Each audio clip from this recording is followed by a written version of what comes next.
নমস্কার বন্ধুরা, রাখিস রকমারিতে সবাইকে স্বাগত। আশা করি সবাই খুব ভালো আছেন, সুস্থ আছেন। আজ অনেক দিন বাদে একটা ভিডিও আপনাদের সাথে শেয়ার করছি। বেশ কিছুদিন আগেকার ভিডিও এটি। আমরা গিয়েছিলাম সোদপুরে কাঠিয়া বাবার আশ্রমে। গঙ্গার ধারে অবস্থিত এই আশ্রমটি দেখুন, অসাধারণ। এত সুন্দর পরিবেশ, দেখলে আপনাদের মন প্রাণ জুড়িয়ে যাবে। সেটাই আপনাদের সাথে শেয়ার করছি, দেখতে থাকুন।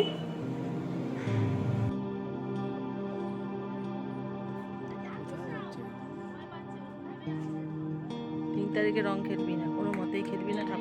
ঠাকুর ধরবি না বাইরে।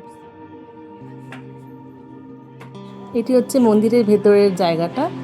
চারিদিকে গাছপালা দেখুন, কত সুন্দর। এত সুন্দর প্রাকৃতিক পরিবেশ সচরাচর দেখা যায় না।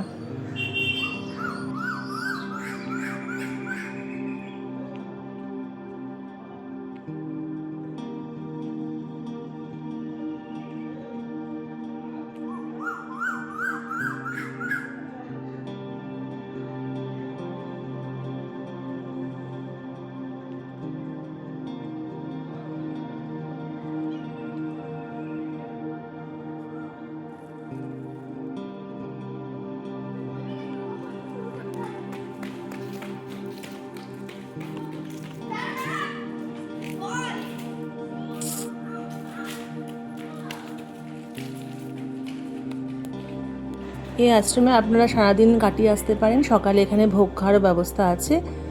টাইমে যেতে হবে, 10টার মধ্যে গিয়ে আপনাদেরকে উপস্থিত হতে হবে। তার ফলে আপনারা ভোগটা গ্রহণ করতে পারবেন, তা নাহলে পারবেন না। এমনি ঘুরে আসতে পারেন, তবে সারাদিন কাটাতে চাইলে আপনারা কিন্তু এখানে ভোগেরও ব্যবস্থা পাবেন। এটা হচ্ছে মন্দিরের ভেতরে আমরা দেখুন প্রবেশ করছি। অসাধারণ সুন্দর দেখুন।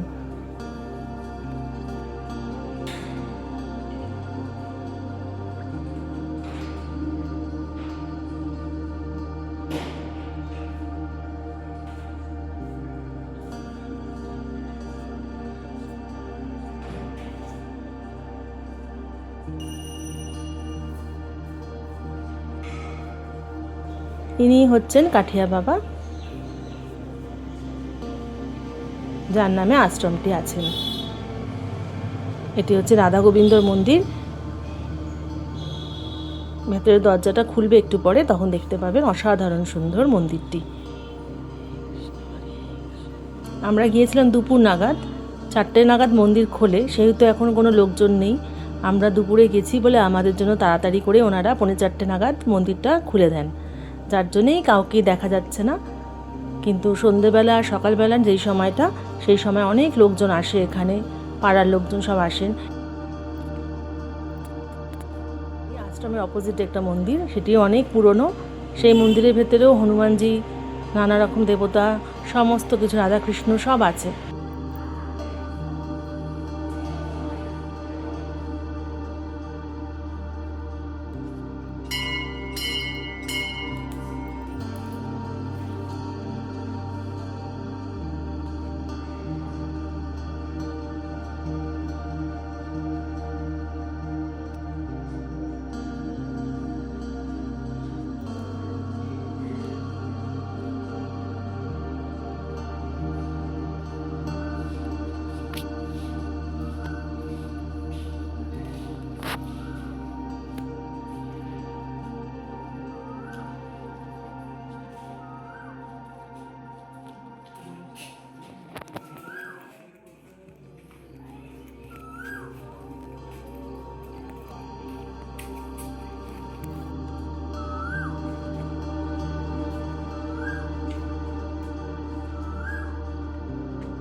গঙ্গার ধারে গেলে এমনিতেই আমাদের মন ভালো হয়ে যায়, তার মধ্যে যদি এরকম একটা সুন্দর মন্দির, পুরনো একটা প্রাচুর্য দেখা যায়, তাহলে তো আরও বেশি ভালো লাগে। দেখুন ভেতরটা এত সুন্দর। এখানে শুটিংও হয় শুনলাম।